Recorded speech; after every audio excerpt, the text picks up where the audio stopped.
think, act, and prosper. You are now tuned into the Money Level Show. Hey, Sean, glad to have you back on the show. What's been happening? Hey Daryl, it's lovely to see you again. It's been a little while since we've spoken, and a lot is going on. A lot has been going on since we last spoke, and it's really great to be able to see you and to give your audience a bit of an update. Yes. So I know last time we talked, there was some news about the uranium portfolio. How has that evolved in terms of what you're discovering there? Well, so what we're engaged in with the uranium portfolio is really a kind of a corporate action to get the best value for our shareholders out of this very, very exciting footprint we've got. So just to recap, roughly speaking, I mean, this is kind of in rough numbers, we're around about 1,000 square kilometers of license area in and around the Athabasca Basin in Saskatchewan. So North American investors, I'm sure, will be very, very familiar with that, as well as I'm sure with the positive trends that are going on in the uranium market. So, we have this large portfolio.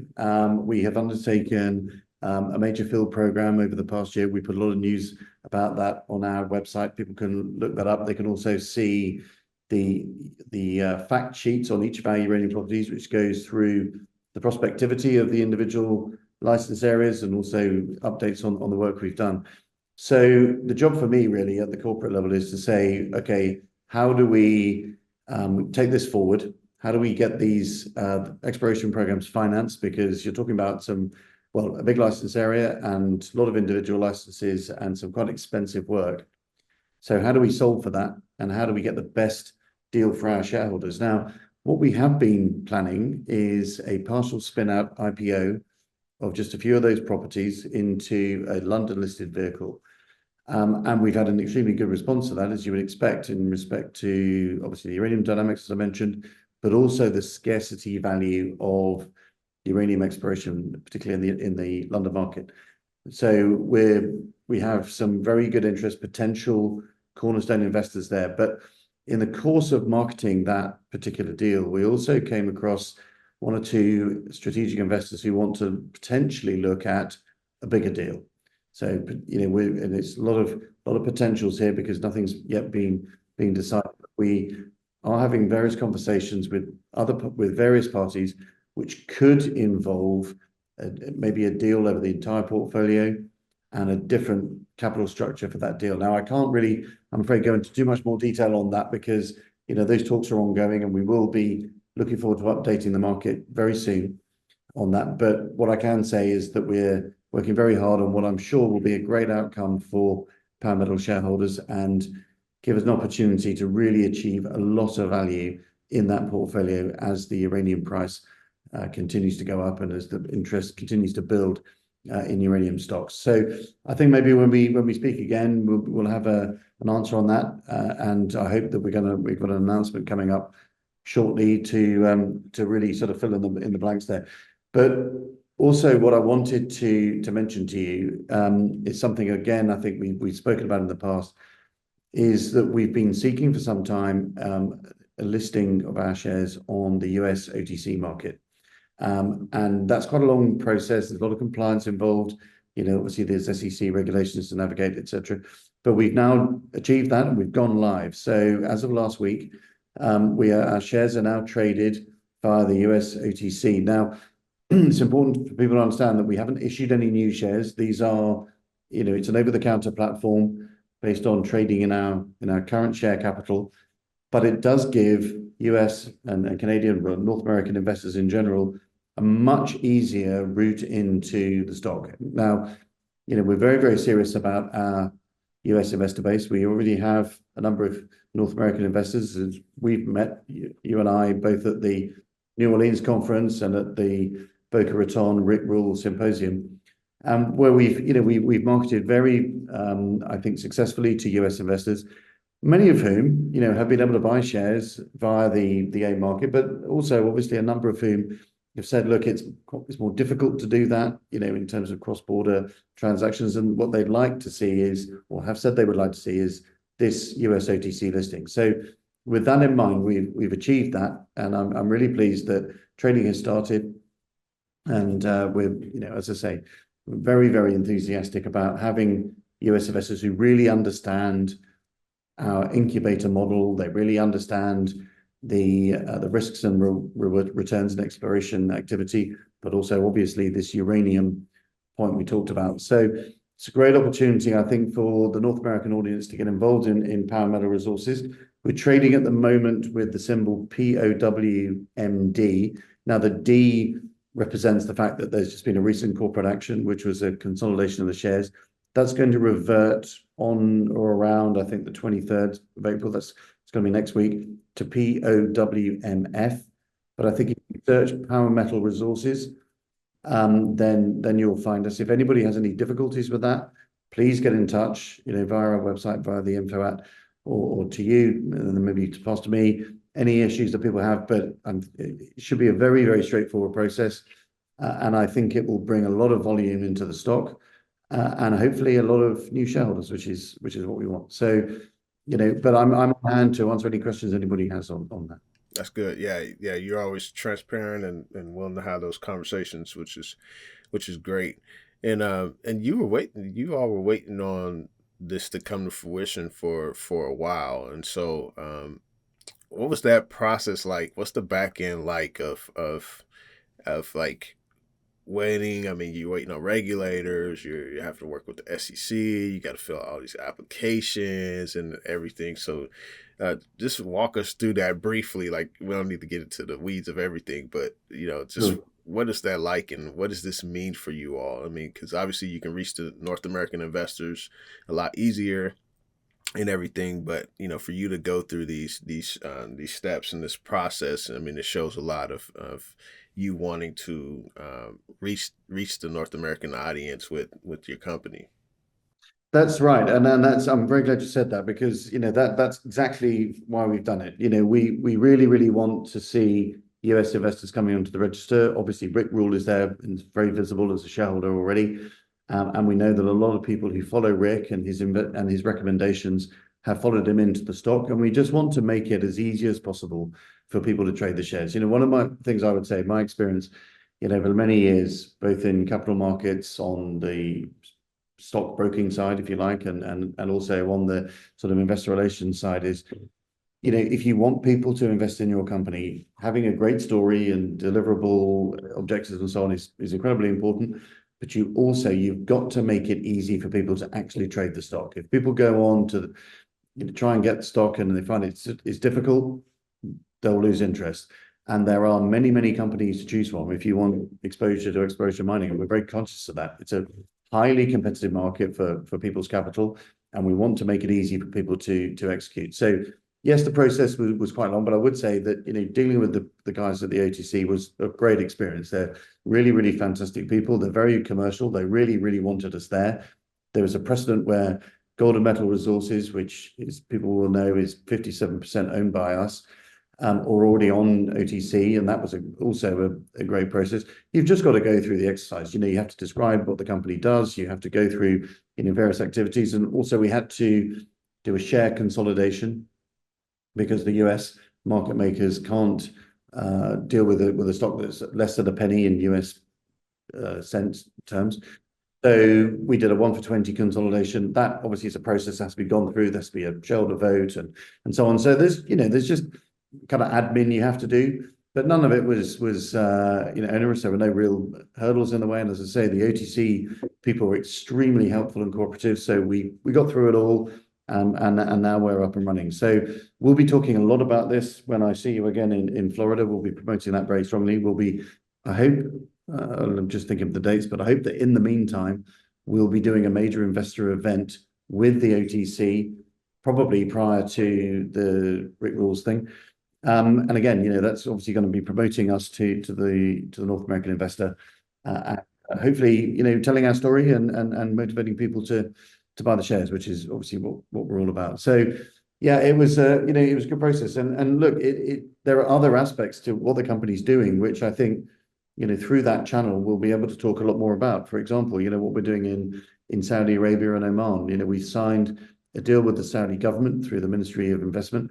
We signed an earn-in agreement with a major Saudi mining entity recently called Ribac Mining, which is wholly owned by a company called EV Metals. That's for an earn-in agreement over 15 licenses in Saudi Arabia. We've got a lot more deals to come where we're at a late stage, and hopefully we'll be making some announcements soon on that. So, US investors who've been to New Orleans and Boca Raton and obviously other conferences will have heard people like Robert Friedland, for example, talk about, Saudi Arabia as being the real kind of new hub for global mining, where there's fantastic prospectivity, where there's a very, very mining friendly government. We're making a major investment there, and we're starting to see really great results from that. So investors who are looking for exposure to that part of the world and the opportunities in Saudi Arabia, can get a lot of that through Power Metals. We're raising money for our specific Power Arabia subsidiary company, which is going to be we hope, well, potentially at least another big IPO for us. And we're doing a pre-IPO financing round at the moment. We've had great interest, both from the region, but also elsewhere from people who want to get involved there. So Power Metals shareholders will have a lot of exposure to that. As we have, in our model where we have subsidiary businesses doing specific exploration programs, Power Arabia will be doing that like Gold Metal does, like FDR, UAE, etc. And investors can get great exposure there. So that's going on. In addition, another thing I wanted to mention. What's kind of so in Saudi Arabia, is there because Power Metals, I mean, you all focus on multiple different metals. I mean, you have uranium, tungsten, lithium, nickel, and carbon. And so I'm kind of wondering which one of those metals are, I mean, obviously, whenever you're doing the exploration process, you get what you get, and you can get a mix of a lot of different things. But is there anything in particular that you are doing more deals in Saudi Arabia for any particular metal? That's a great question because it's important to look at the context of where Saudi Arabia mining has been and where it's going. So, historically, people think about Saudi Arabia, I mean, obviously ex oil and gas, they think of gold, they think of aluminium, and they think probably of kind of industrial minerals like phosphates, for example. And those have been really the kind of the very dominant sort of commodities. However, the license areas that are kind of up for grabs or that are in the hands of existing operators where maybe there are earning possibilities, which is what we're focusing on. There's a whole bunch of other things that are very exciting. So the deal we've signed with EV Metals and RUAC is mainly in respect to lithium. So there are 15 license areas, and I think, just without checking my notes, I think it's 13 of those are lithium potential, but you've also got gold and copper as well. We are looking for a deal at the moment, which I believe we're in the latter stages of and hope to announce soon, which is looking at nickel. And there's a big nickel opportunity in Saudi, but there's also a big nickel opportunity in Oman as well. So it really it's the critical metals that we talk a lot about for the energy transition. Lithium, copper, nickel, the really big ones that people want exposure to. We think there's a great opportunity for that in the entire region. So when we talk about Saudi and Oman, we talk about the Arabian Shield, really. And I think there's great potential in those three in particular. But gold is another one, of course, and we'll be doing some gold exploration. There's another deal potentially to be done there. So I think what this is going to do, what the whole Arabian Shield opportunity is going to do, it's certainly going to generate a lot of news. It's going to generate a lot for investors to get excited about, a lot for them to look forward to. So we're on the ground.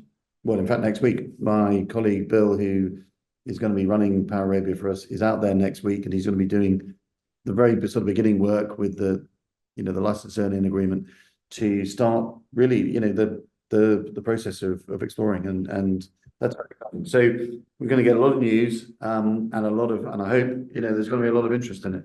Yeah, definitely. That's good. And so And with that, I mean, it seems like in the background, there's been, I mean, we had a big, huge uranium price spike.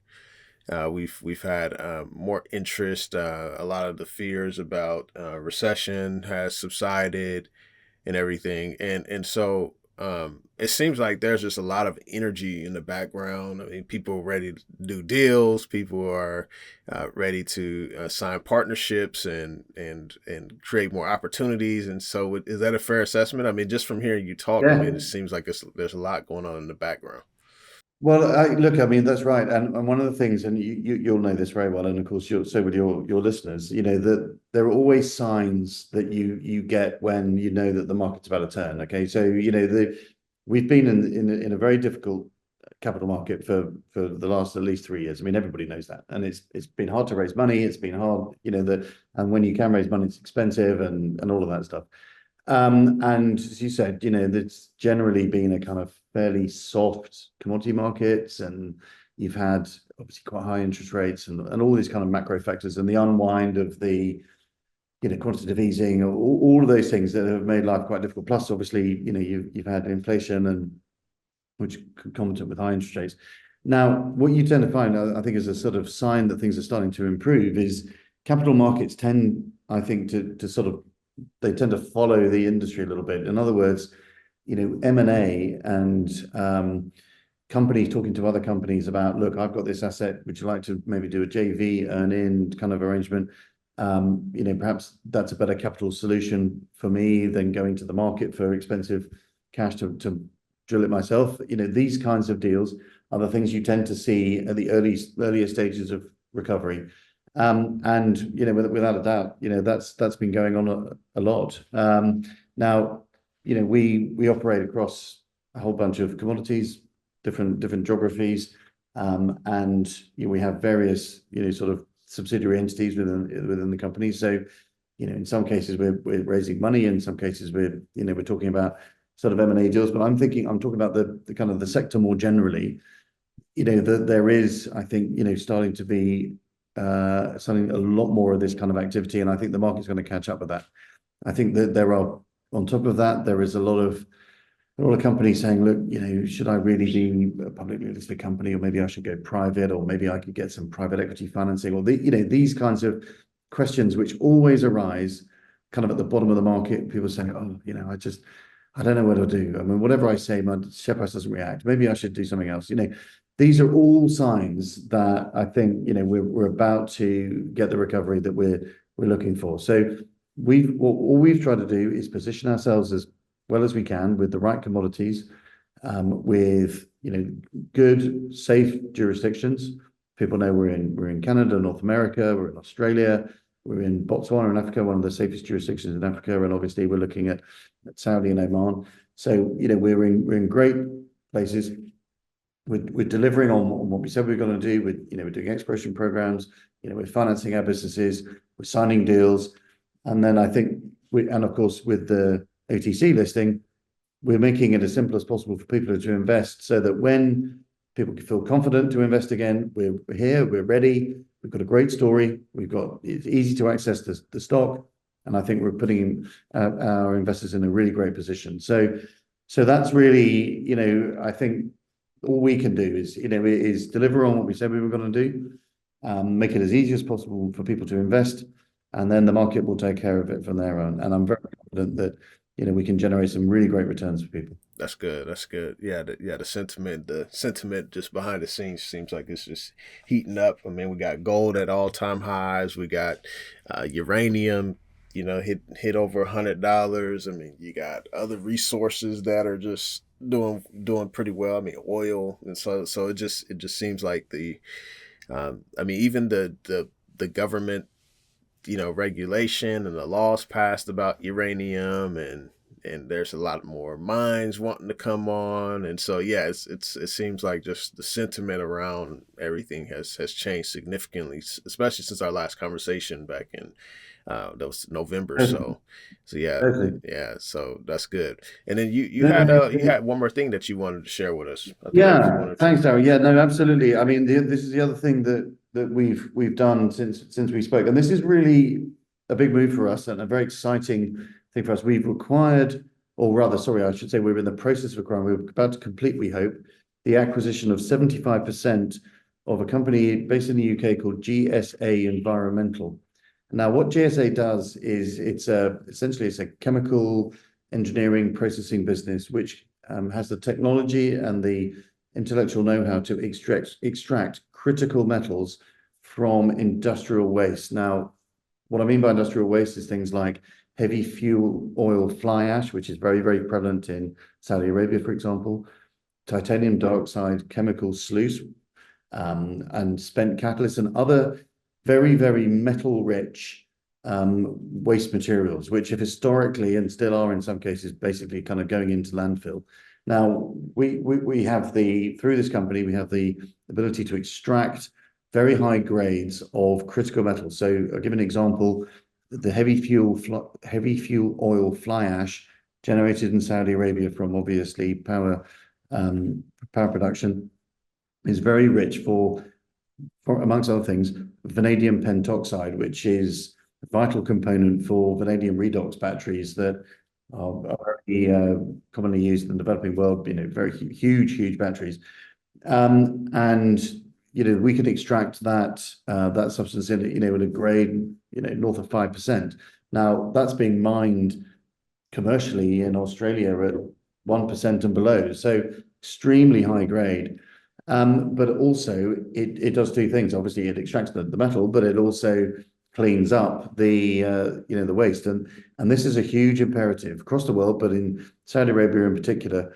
And there's a great opportunity for us to drive a very significant revenue generating business for Power Metal. Now, this is extremely important because, as everybody knows, exploration companies tend to finance their activities through the capital market. So we go to the market, we ask for money. By so doing, we obviously dilute our shareholders, but the idea obviously is that we get a return on that additional capital, and that drives the share price and ultimately lowers the cost of capital. Now that's a perfectly acceptable model, and that's one that we've been following, and a lot of other companies do. However, when you go through phases like we are at the moment, where capital is extremely expensive, and there are other places where people want to put that kind of risk capital, whether it's, I don't know, crypto or cannabis or something else like that, it's very hard to raise money. It's very hard to raise money at frankly, what I would consider to be a sensible price. So bringing in revenue into our model reduces the need for this kind of dilutive, expensive financing. Now, I'm not saying it's going to eliminate it completely, and I'm certainly not saying that if a strategic investor wants to be a shareholder, would we issue equity? Of course we would. But it means that we don't, or it will significantly reduce the amount of the times we have to go to the market, frankly, at times not of our own choosing, okay?